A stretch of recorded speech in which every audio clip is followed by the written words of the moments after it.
नमस्कार। अगला सैम हिंदी कक्षा में मैं सुनीति मिश्रा आप सबका हार्दिक स्वागत करती हूँ।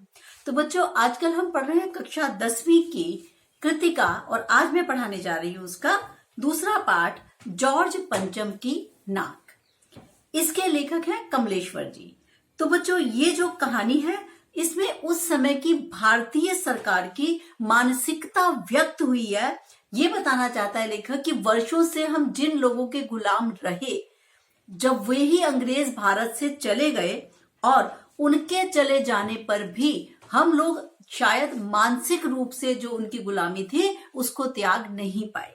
यानी ब्रिटेन की ठसक इतनी है कि वहां की रानी जब एलिजाबेथ जो है भारत आने की बात करती है तो भारतीय सब अपने कामकाज छोड़कर उनके आगमन की तैयारी के लिए जुट जाते हैं।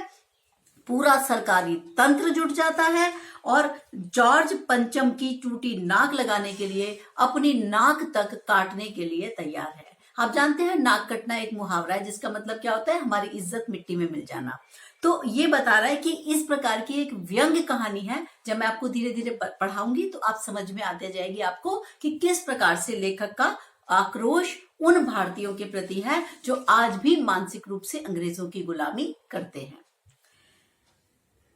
इंग्लैंड की रानी एलिजाबेथ द्वितीय अपने पति के साथ भारत पधारने वाली थी।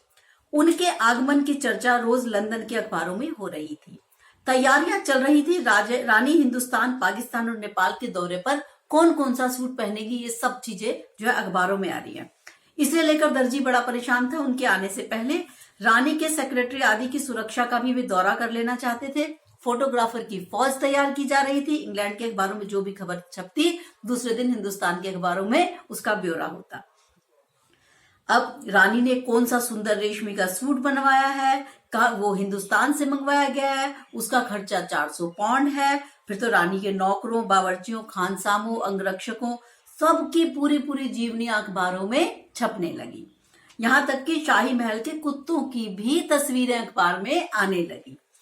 इस तरह शंख इंग्लैंड में बज रहा था, उसकी गूंज हिंदुस्तान में हो रही थी। तो यहाँ गुस्सा एक लेखक का है कि क्या चल रहा है ये, कि वहां की रानी आ रही है। अरे भाई, वो है जिसने हमारे क्रांतिकारियों को किस बुरी तरीके से मारा, जिसने काले पानी की सजा दी, जो हमारा अंडमान में है, जो हमारी सेल्युलर जेल है, वहां जाके देखो। एक तरफ तो हम भारतीय होने का दावा करते हैं, हम कहते हैं हमने अंग्रेजों को भगाया, और दूसरी तरफ उनके आने पर इतना गर्मजोशी से उनका जो है स्वागत करने के लिए बौखलाए हुए हैं।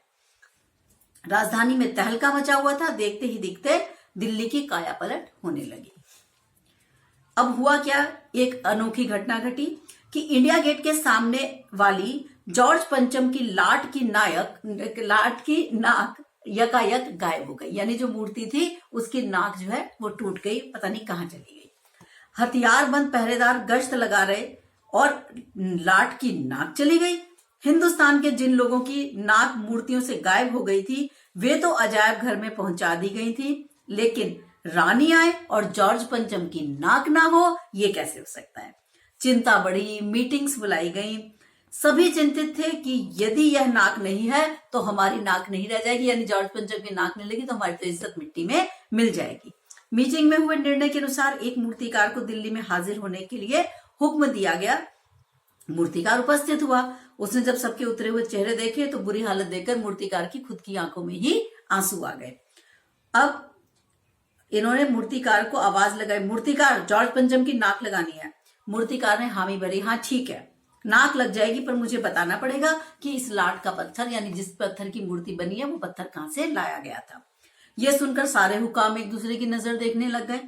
अब उन्होंने क्लर्क को बुलाकर ये काम सौंपा। उसने सारी फाइलें देखी पुरातत्व विभाग की, लेकिन उसको कुछ भी पता नहीं चला। फिर से हुकामों की सभा हुई और सबके चेहरे पे उदासी छा गई। एक कमेटी बनाकर उसको ऊपर नाक की जिम्मेदारी डाल दी गई कि तुम्हारा काम है जॉर्ज पंचम की नाक लगाओ, हम नहीं जानते कहां से लाओ, कैसे करो। मूर्तिकार को बुलाया गया। मूर्तिकार ने कहा, परेशान मत होइए, मैं हिंदुस्तान के हर पहाड़ पर जाकर ऐसा पत्थर खोज लाऊंगा। अब कमेटी की जान में जान आई। सभापति ने बड़े गर्व से कहा, ऐसी क्या चीज है जो हिंदुस्तान में मिलती नहीं, हर चीज देश के गर्भ में छिपी है, बस खोजने की जरूरत है। उसने अपना भाषण सुना दिया। इस मेहनत का फल हमें मिलेगा, आने वाले जमाना खुश होगा। ये उसका छोटा सा भाषण अखबार में छप गया। तो बता रहे सब दिखावेबाजी चल रही है, सब एक दूसरे की चाटुकारिता चापलूसी करने में लगे हुए हैं। अब मूर्तिकार पत्थर की खोज में निकल पड़ा, लेकिन कुछ दिन बाद वो हताश हो गया, नहीं मिला उसको पत्थर। उसने बताया भाई मैंने तो चप्पा चप्पा खोज डाला, लेकिन मुझे इस किस्म का पत्थर कहीं भी उपलब्ध नहीं हुआ। यह तो पत्थर विदेशी है। अब सभापति को तैश आ गया, बोला लानत है आपकी अकल पर, विदेश की सारी चीजें हम अपना चुके हैं, दिल दिमाग तौर तरीके रहन सहन, और अब हिंदुस्तान में बाल डांस तक मिल जाता है, तो ये पत्थर क्यों नहीं मिल सकता। अब देखिए ये लाइन व्यंग है। क्या कह रहा है कि हम तो सारी चीजें विदेशी अपना चुके हैं, हमारा दिल दिमाग सब विदेशी हो चुका, यहाँ तक कि तौर तरीके रहन सहन। वो ये बताना चाहता है कि देखो हमने अपनी संस्कृति का तो नाश कर लिया। हमने क्या किया, सिर्फ अंग्रेजों को बहुत ही अंधा अनुकरण अंग्रेजों का करने लगे। कुछ नीतियां सही भी थी, ये तो मैं हमेशा कहती हूँ कि किसी भी देश की संस्कृति को मैं दूसरे की संस्कृति की इज्जत करती हूं, तो इसका मतलब ये नहीं है कि मैं अपनी संस्कृति को भूल जाऊं। सपोज धर्म की बात है, जैसे अगर मैं चर्च में जाती हूं और वहां पर जूते पहनकर जाना की जो है इजाजत है, तो मैं वहां पर जूते पहनकर जाती हूँ, लेकिन मेरे मंदिर में इजाजत नहीं है, तो मुझे ऐसा अनुकरण नहीं करना चाहिए कि मैं वहां पर जब मैं जूते पहन के जा सकती हूँ तो मैं मंदिर में जूते पहन के क्यों नहीं जा सकती। क्यों? क्योंकि मेरी संस्कृति है, ये मेरी सभ्यता है। तो या इसका मतलब क्या है कि मुझे अपनी सभ्यता को इज्जत करते हुए दूसरे का सम्मान करना है, अपने को भूल के दूसरे का सम्मान नहीं करना। समझ गए आप? तो ये यहाँ पे दृश्य है। सभापति ने फटकार लगाई कि तब मूर्तिकार ने एक और सलाह देने के लिए इस शर्त पे कहा, अखबार वालों तक बात ना पहुंचे। उसने कहा हाँ ठीक है बताओ। कह रहा है देश में अपने नेताओं की भी मूर्तियां हैं, अगर इजाजत हो तो आप लोग ठीक समझे, तो मेरा मतलब है जिसकी नाक इस लाट पे ठीक बैठे उसे उतार लिया जाए। यह सुनकर कुछ मन में खुशी लौटने लगी। सभापति ने धीमे से कहा, लेकिन बड़ी होशियारी से करना। मूर्तिकार देश दौरे पर निकल पड़ा, एक के बाद दूसरे प्रदेश, एक मूर्ति के बाद दूसरी मूर्ति की नाक टोलने लगा, नापने लगा। दिल्ली से मुंबई पहुंचा, दादा भाई नौरोजी गोखले, तिलक, शिवाजी, जहांगीर सबकी नाक टटोली। फिर गुजरात की ओर भागा, जहां पर गांधी जी, पटेल, महादेव देसाई जी की मूर्तियों को परखा। फिर बंगाल की ओर चला, गुरुदेव, रविन्द्रनाथ टैगोर, सुभाष चंद्र बोस, राजा राम मोहन राय सबकी नाकें नाप ली। फिर बिहार से उत्तर प्रदेश आया, चंद्रशेखर आजाद, राम प्रसाद बिस्मिल, नेहरू, मालवीय सबकी लाटों के पास गया।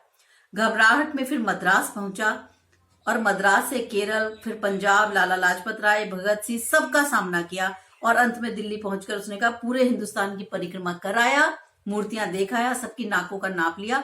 जॉर्ज पंचम की इस नाक से सबकी नाकें बड़ी निकली हैं। इसका मतलब आप समझ गए नाक क्यों बड़ी निकली है उनकी।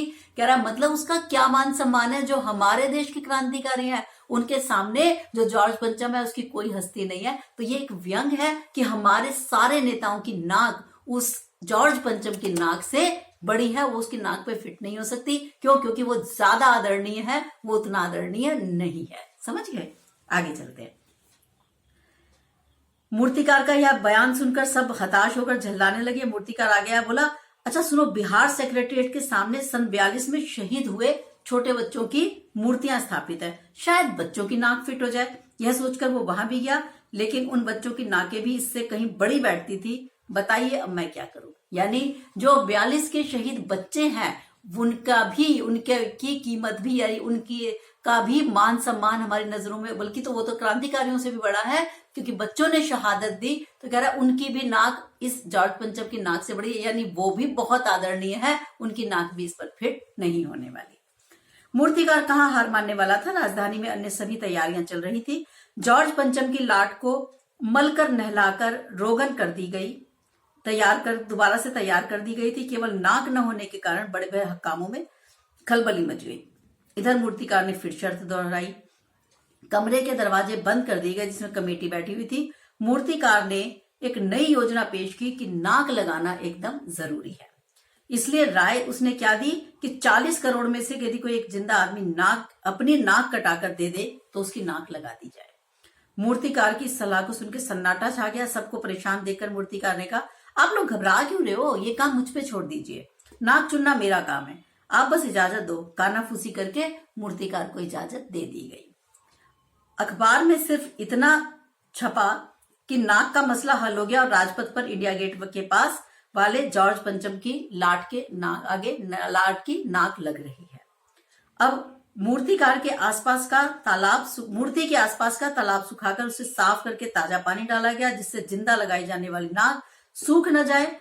रानी के आने का दिन नजदीक आ रहा था। मूर्तिकार खुद बताए हुए हल से परेशान था। जिंदा नाक लाने के लिए उसने कमेटी से और मदद मांगी। यह कहते हुए उसे मदद दे दी गई कि उस दिन हर हालत में नाक लग जानी चाहिए, जिस दिन एलिजाबेथ आ रही है। वह दिन आ गया, जॉर्ज पंचम के नाक लग गई। सभी अखबारों में खबर छपी कि जॉर्ज पंचम को जिंदा नाक लगाई गई है, यानी ऐसी नाक जो कतई भी पत्थर की नहीं लगती। अगला दिन आया जिस दिन जॉर्ज पंचम के बुत पर जिंदा नाक लगाई गई। उस दिन देश के किसी उद्घाटन में की कोई खबर नहीं थी, किसी ने कोई फीता नहीं काटा, कोई सार्वजनिक सभा नहीं, कहीं कोई अभिनंदन यानी कहीं भी कोई किसी का जो अभिनंदन होता है जिसे वेलकम स्वागत नहीं किया गया। कोई मानपत्र भेंट करने की नौबत नहीं आई। किसी हवाई अड्डे या स्टेशन पर स्वागत समारोह नहीं हुआ। अखबार में किसी का चित्र नहीं छपा। सब अखबार खाली थे। पता नहीं ऐसा क्यों हुआ। तो बड़ा एक प्रश्न है कि जो ये बात कह रहे हैं कि पता नहीं ऐसा क्यों हुआ ऐसा। आप सोच सकते हैं कि सभी अखबार क्यों चुप थे। ये बड़ा इंपॉर्टेंट प्रश्न है। कहानी तो हमारी यहाँ समाप्त होती है, लेकिन ये इंपॉर्टेंट प्रश्न है। सीबीएसई में 2019 में भी आया हुआ है और सैंपल पेपर 2020 में भी आया हुआ है। तो आप इसे अच्छे से कर जाइएगा कि जॉर्ज पंचम की नाक लगने वाली खबर के दिन अखबार चुप क्यों थे। तो जॉर्ज पंचम की लाट पर जिंदा नाक लगने पर अखबार बहुत लज्जित थे। जिस दिन जॉर्ज पंचम की तुलना छोटे बच्चे से भी न की जा सके, यानी जिस जॉर्ज पंचम की तुलना छोटे बच्चे से भी न की जा सके और जिसके अत्याचार को इतिहास भूला नहीं था, उस जॉर्ज पंचम की लाट पर अपने सम्मान को नाक कटवाकर जिंदा नाक फिट की गई। यह कृत्य चुल्लू भर पानी में डूब मरने जैसा था और यह दिन भारतीयों के आत्मसम्मान पर चोट करने वाला था। इसलिए उस खबर के दिन अखबार खाली थे, यानी जो भारतीय थे वो शर्मिंदा थे अपने इस कुकृत्य पर। तो ठीक है, तो आप समझ गए इस बात को कि ये जो है जो हमारी ये कहानी है ये इसीलिए आपको बताई गई है। क्या कारण रहा है इसका कि किस प्रकार से हमें अपने देश के आत्मसम्मान पर चोट नहीं करने देनी है, और अगर अंग्रेज या अंग्रेजी को सम्मान दीजिए, पर ऐसा सम्मान मत दीजिए कि अपनी सारे जो आपकी शहादतें हैं आप उनको भूल जाएं। ठीक है, तो इस पाठ का अब ही जो है मैं समाप्त करती हूँ इस पाठ को। अब हम मिलेंगे अगले पाठ के साथ। तब तक के लिए मुझे आज्ञा दीजिए। नमस्कार।